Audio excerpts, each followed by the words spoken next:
What's up everybody, Lego Minecraft Pro here, and today we're going to be doing my second top 5 video. These are being released every Tuesday. My first one was top 5 DC superheroes. The second one is top 5 Batman's Rogues Gallery villains.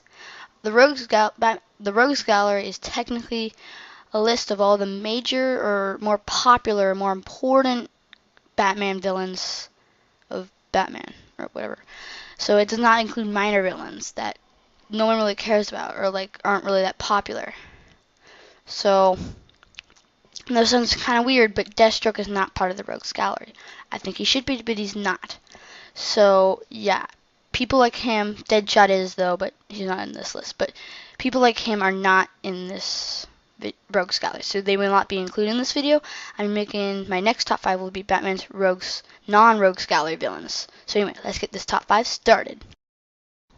Number 5 is Mr. Freeze. He was originally called Mr. Zero until Detective Comics issue number 373 in March 1968. Before that, he was called Mr. Zero and first appeared in Batman issue number 121, February 1959. He is technically, in his name, around icy things. He likes to freeze things, because it's in his name. Freeze is a scientist who must wear his name is Victor Fries. Freeze is a scientist who must wear a cryogenic suit in order to survive.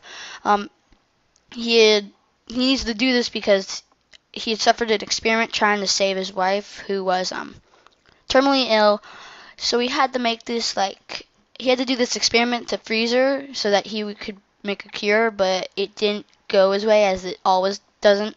So he had to put on the suit that made him, so he's only really allowed to survive in sub-zero temperatures. Yeah, that's pretty cool. He does not break Batman to any physical point. He's just kind of a pain in the butt.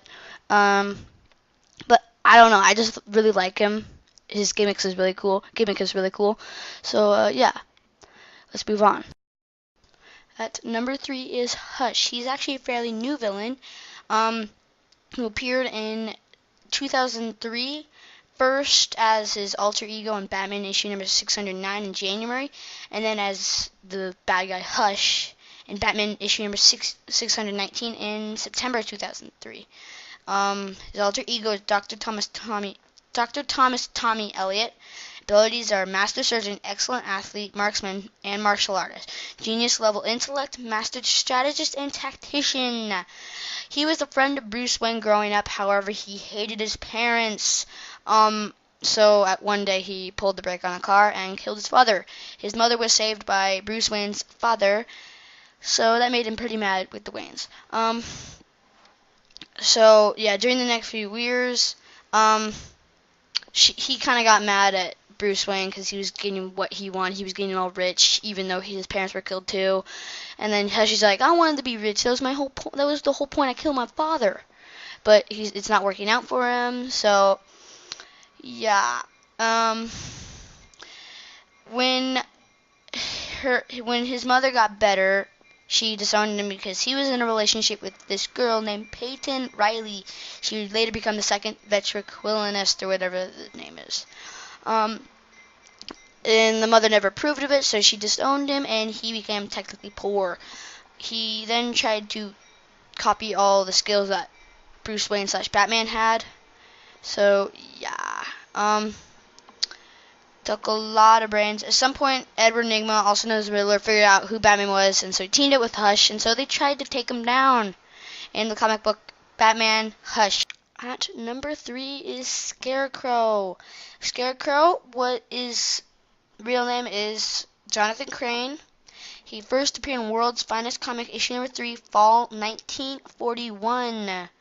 So he is a psychologist who uses a variety of drugs and psychological tactics to exploit people's fears and try to use it against them and phobias. It's really cool. He's never really had an origin until like in the 1980s. When he was first invented in 1941, he didn't really have an origin story. Crane has a fear of bats and obsessed with fear and revenge as a result of having been bullied throughout his childhood. So he was bullied technically. after being like he got humiliated by bullies, and then he brought a gun to a party, a prom, and then he scared everyone off, and the bully and the cheerleader who rejected him both were killed, or at least the bully was paralyzed, but whatever. Crane's obsession with fear leads to him becoming a psychiatrist or whatever, taking a position at Arkham Asylum and performing fear-inducing experiments on his patients. He is also professor of psychology at Gotham University, specializing in the study of phobias. He loses his job after he fires a gun in class, injuring a student. He murders the person who fired him, and then he just becomes a criminal. We don't really know how he transitions, but yeah. As a college professor, Scarecrow had mentored a young Thomas Elliot. Number 2 is the Burglar. If you don't know what his gimmick is, it's pretty simple. He likes to use riddles. His modus operandi, or MO, is so deeply engraved that if he commits a crime, he has to do it in the form of riddle or like a puzzle. So yeah, his origin story: after a teacher announces that a contest will be held over who can solve a puzzle the fastest, a young Edward Nigma, or Nashton at the time, according to some writers, yeah, it's a little sketchy, sets his sight on winning this, craving the glory and satisfaction that will come with the glory. Sneaks into the school one night, takes the puzzle out of the teacher's desk, and practices it until he's able to solve it under a minute. As predicted, he wins the contest and is given a book about riddles as a prize. His cheating rewarded, Edward embraced the mystery puzzles of all kinds, eventually becoming a carnival employee who excelled at cheating his customers out of their money. Yeah, and then he was like, I want a harder challenge, so he sought to be a villain against Batman. Smart decision. But he's one of the coolest bad guys because he's not a villain who's like, I'm gonna beat you up, Batman. He's more of a psychological one, which is kind of like the Joker, which is really cool. So yeah. Anyway, let's get to number 1. And number 1 is pretty obvious. It's the Joker. Wasn't too hard finding any background picture for this character. What really makes there's really cool things about him. He doesn't have an origin story, or we don't really have like a one that, like, because he's always telling a new one. We don't know what his real origin story is, and neither does he. Now, in the Death of the Family story arc, Batman figures out, and so he's going to tell Joker, but Joker's like, no, I don't want to hear. Whatever. Spoiler, sorry. But that's really cool. The only real origin we know of that's the most, like, the one that we know, like, we're most certain of, is that he was a failed comedian. He joined these criminal, the robber gang. They went to the Ace Chemicals. He fell into the chemicals and became the Joker. That's the one that we know the most of. That's the only one that we know that he fell into a chemical bath. We just don't know where, when, how. But yeah, his gimmick, yeah, pretty obvious. He likes to joke around. He likes to laugh a lot.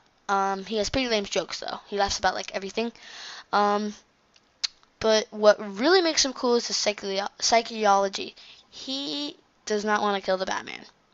Nope. His whole point of life is to have fun, and his fun is ruining the Batman's life. So going like, I'm gonna torture your Robins or whatever, and I'm gonna laugh at it. Like, that's his whole point. He doesn't want to kill Batman because he's too much fun. If he had a chance, he wouldn't do it. So yeah, that's really cool. And he tried to kill every single person in his Batman's family, the Death of the Family story arc, because he thinks it should only be between Joker and Batman. He feels like these Robins are messing him up. So he has a pretty messed up brain. He's paralyzed Barbara Gordon. He's done a lot of bad things just to drive Batman crazy. There was a period of time, I forgot when, but when the comic like Code Authority was released, he became a campy character. He had stupid comics. Like, he had he had really silly comics. And then Grant Morrison took over with, like, made him back to his seriousness with the Killing Joke Yeah, so he's a pretty cool character, and he has like the best. He's in to me the best superhero movie of all time, The Dark Knight. Yeah, I felt like it was better than The Dark Knight Rises. I think I'm gonna get a lot of hate comments, but I thought it was better than The Dark Knight Rises. But yeah, um, but he's awesome, and yeah, I think everyone can agree that he is the best Batman villain of all time. And it's not just the Rogue Scout he's the best at. He's the best at all of them. So yeah, this has been the Lego Minecraft Pro, and until next time.